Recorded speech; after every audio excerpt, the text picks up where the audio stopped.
Viagem ao Centro da Terra, Júlio Verne, capítulo 6. Ao ouvir essas palavras, um arrepio percorreu todo o meu corpo.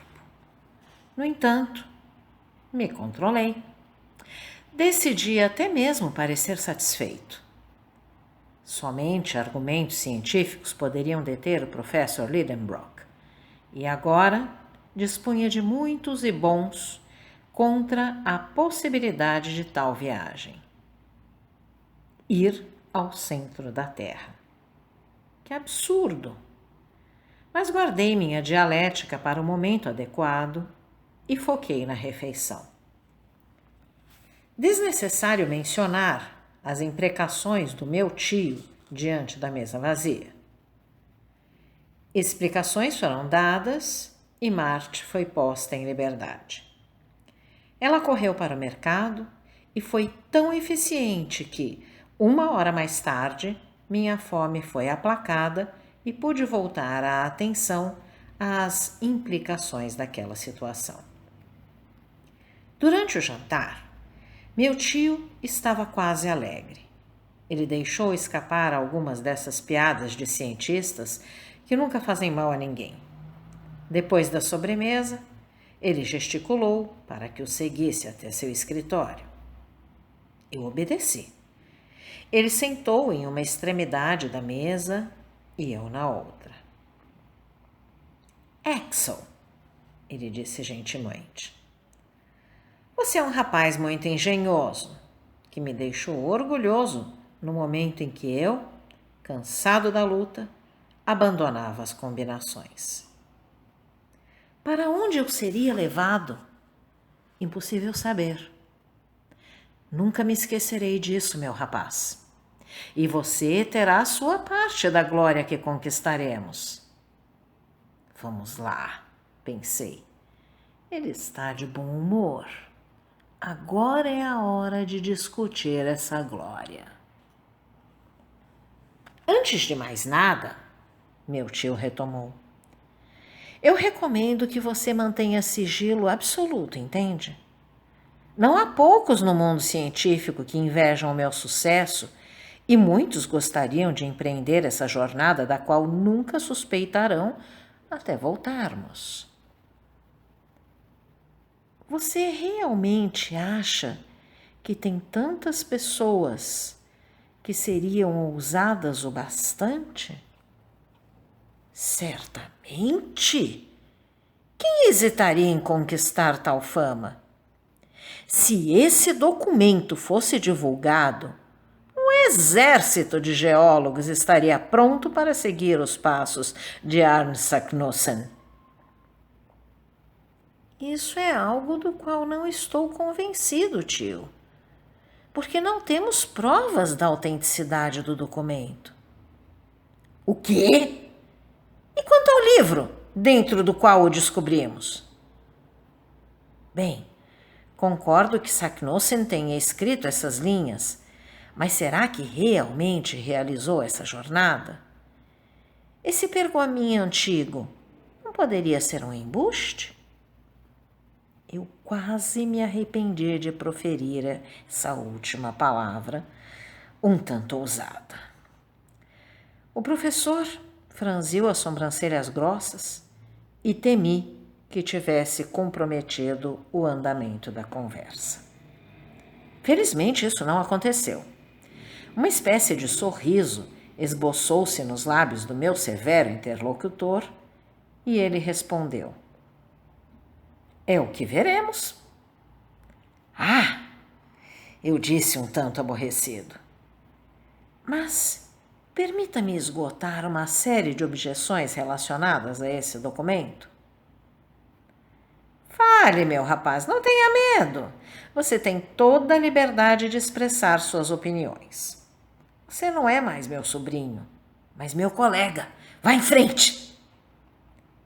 Bem, em primeiro lugar, eu gostaria de perguntar o que são esses Yoco, Néfels, Scartaris, nomes dos quais nunca ouvi falar. Essa é fácil. Recebi há pouco tempo um mapa do meu amigo Augustus Petermann, de Leipzig. Ele não poderia ter chegado em um momento melhor. Pegue o terceiro Atlas na segunda prateleira da estante grande, série Z, placa 4. Levantei-me e, com a ajuda de instruções tão precisas, encontrei rapidamente o Atlas requisitado. Meu tio o abriu e disse: aqui está um dos melhores mapas da Islândia, o de Henderson, e creio que ele solucionará todos os seus problemas. Inclinei-me sobre o mapa. Olhe para esta ilha composta de vulcões, disse o professor, e observe que todos eles se chamam Jökull.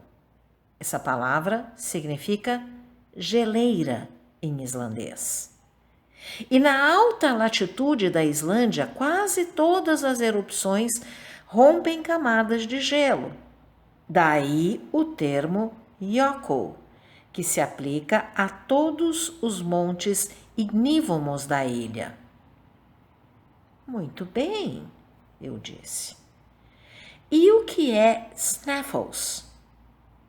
Esperava que ele não tivesse resposta para essa pergunta, mas eu estava enganado.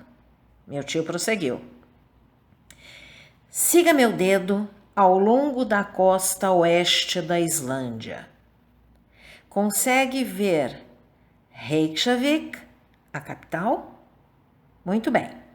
Suba os inúmeros fiordes destas margens devoradas pelo mar e pare logo abaixo dos 65 graus de latitude. O que você vê ali? Uma espécie de península que parece um osso descarnado com uma enorme rótula no final. Uma comparação justa, meu rapaz. Pois bem, você vê alguma coisa nessa rótula? Sim, um monte que parece ter brotado do mar. Certo, é o Snaffles. O Snaffles? Precisamente. Uma montanha de 5.000 pés, uma das mais notáveis da ilha e certamente a mais famosa do mundo, se sua cratera leva ao centro da Terra. Mas isso é impossível, exclamei, encolhendo os ombros e me rebelando contra tal suposição. Impossível? Respondeu o professor em um tom áspero. Por quê? Porque esta cratera está obviamente cheia de lava e pedras incandescentes e, portanto... E se for uma cratera extinta? Extinta? Sim. Atualmente, o número de vulcões ativos na superfície do globo é de apenas 300. Mas há uma quantidade muito maior de extintos. O Snaffles é um deles. E desde os tempos históricos, teve apenas uma erupção, a de 1219. Desde então, acalmou-se cada vez mais e agora não é mais incluído entre os vulcões ativos. Eu não tinha resposta para tais afirmações definitivas, de modo que recorri a outras passagens enigmáticas do documento. Qual é o significado da palavra Scartaris e o que as calendas de julho têm a ver com isso? Meu tio parou para refletir por alguns instantes. Eu tive um momento de esperança. Durou pouco, porque logo ele me respondeu nos seguintes termos. O que é escuridão para você é luz para mim. Isso prova o engenhoso cuidado com o qual Saknussemm queria indicar sua descoberta. O Snaffles é composto de várias crateras. Havia, portanto, a necessidade de apontar qual delas leva ao centro do globo. O que o cientista islandês fez? Observou que próximo às calendas de julho, ou seja, nos últimos dias de junho, um dos picos da montanha, chamado Skartaris, lança uma sombra na boca dessa cratera em particular e registrou esse fato em seu documento. Poderia haver uma indicação mais exata? Quando chegarmos ao topo dos Snaffles, acredito que não hesitaremos quanto ao caminho a seguir. Decididamente, meu tio tinha resposta para tudo. Percebi que sua opinião quanto ao antigo pergaminho era inexpugnável. Então, deixei de pressioná-lo nesse sentido. E como precisava, acima de tudo, convencê-lo, passei a fazer objeções científicas, que, na minha opinião, eram muito mais sérias. Bem, eu disse, sou forçado a concordar que a frase de Saknussemm é clara e não deixa margem para dúvidas. Eu até concordo que o documento tem um ar de perfeita autenticidade.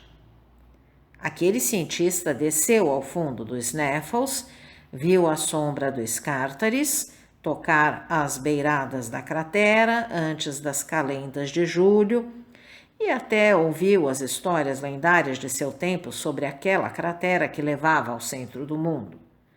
Mas que ele próprio tenha empreendido essa viagem e retornado, se é que a empreendeu, isso não mesmo.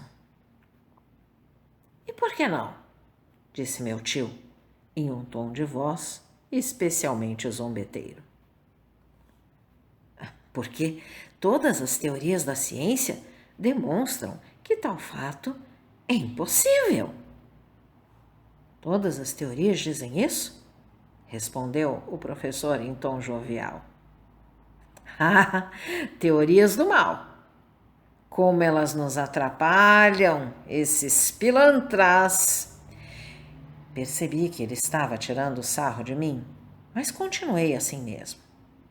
Sim, é perfeitamente sabido que a temperatura interior do globo sobe cerca de 1 grau a cada 70 pés de profundidade. Agora, se essa proporção é constante e o raio da Terra é de 1.500 léguas, a temperatura no núcleo é de aproximadamente 2 milhões de graus. Todas as substâncias no interior da Terra estão, portanto, em estado de gás incandescente, pois os metais, o ouro, a platina e as rochas mais duras não conseguem resistir a este calor. Tenho, então, o direito de perguntar se é possível penetrar em tal ambiente.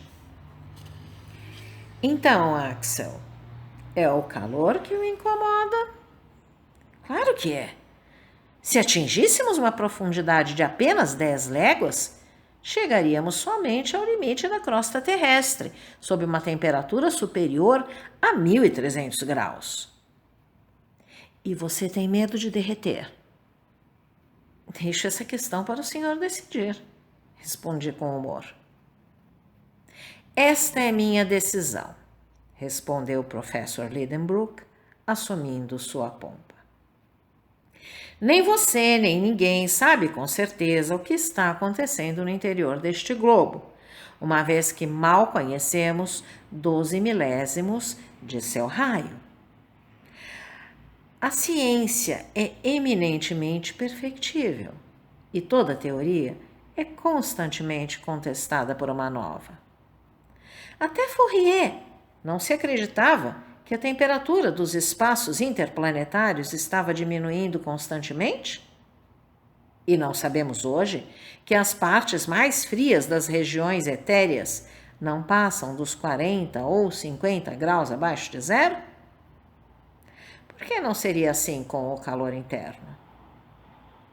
Porque, a uma certa profundidade, não se atingiria um limite intransponível, em vez de alcançar o grau de fusão dos minerais mais resistentes.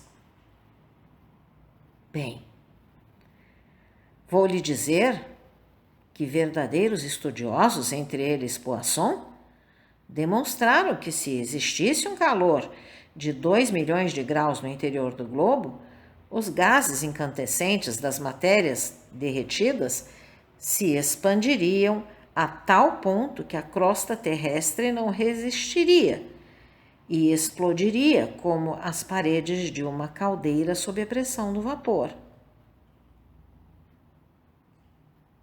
Essa é a opinião de Poisson, tio. Nada mais.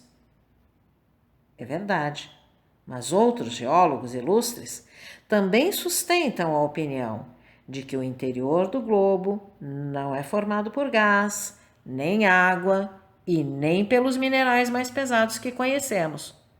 Pois se assim fosse, a Terra teria um peso 2 vezes menor. Com o número podemos provar tudo o que quisermos. E não podemos fazer o mesmo com os fatos, meu rapaz. Não é certo que o número de vulcões diminuiu consideravelmente desde os primeiros dias do mundo? E se há calor no centro, não podemos concluir que ele tende a diminuir? Tio, se o senhor entrar no domínio das especulações, não teremos mais como discutir. Mas preciso lhe dizer que minha opinião é apoiada por pessoas muito competentes. Você se lembra de uma visita que o célebre químico Humphrey Davy me fez em 1825? De jeito nenhum, pois só nasci 19 anos mais tarde. Muito bem. Humphrey Davy veio me ver quando passou por Hamburgo. Discutimos por um longo tempo, entre outras questões, a teoria da liquidez do núcleo interno da Terra. Concordamos que ele não poderia ser líquido, por uma razão que a ciência nunca consegue explicar. Que razão? Eu disse um pouco atônito. Porque essa massa líquida estaria sujeita, como o oceano, à atração da Lua. E, portanto, teríamos marés interiores 2 vezes por dia, que ergueriam a crosta terrestre e causariam terremotos periódicos. No entanto, é evidente que a superfície do globo foi submetida a uma combustão, respondi. E é bastante razoável supor que a crosta externa esfriou primeiro, enquanto o calor se acumulou no centro. Errado, meu tio respondeu. A Terra foi aquecida pela combustão de sua superfície, e não o contrário. Sua superfície era composta de um grande número de metais, como o potássio e o sódio, que têm a propriedade de inflamar ao simples contato com o ar e a água. Esses metais inflamaram-se quando o vapor atmosférico caiu no solo como chuva. E pouco a pouco, conforme as águas penetraram nas fissuras da crosta terrestre, ocorreram novos incêndios, com explosões e erupções. Daí os numerosos vulcões durante as primeiras eras do mundo. Que teoria engenhosa! Exclamei, apesar de tudo. A qual Humphrey Davy me demonstrou com um experimento simples. Ele fez uma bola dos metais que mencionei, representando perfeitamente o nosso globo. Quando ele derrubava orvalho sobre sua superfície, a bola inchava, oxidava e formava uma pequena montanha com uma cratera em seu cume. Uma erupção então ocorria e espalhava calor pela bola a ponto de se tornar impossível segurá-la com as mãos. Na verdade, eu estava começando a ficar impressionado com os argumentos do professor, que falava com sua habitual paixão e entusiasmo. Veja, Axel, acrescentou, a condição do núcleo deu origem a várias teorias entre os geólogos. Não há provas para esse calor interno. Minha opinião é que não existe, não pode existir. De qualquer modo, veremos por nós mesmos. E assim como Arne Saknussemm, saberemos o que pensar a respeito desta grande questão. Muito bem, respondi, contagiado por seu entusiasmo. Veremos, se é que se pode ver algo por lá. E por que não poderíamos? Temos fenômenos elétricos para iluminar nosso caminho, além da própria atmosfera, que pode se tornar luminosa devido à sua pressão, conforme nos aproximamos do centro. Sim, eu disse. Isso é possível, afinal. É mais do que possível, respondeu meu tio em tom de triunfo. Mas silêncio, você me ouviu? Silêncio absoluto para que ninguém tenha a ideia de descobrir o centro da Terra antes de nós.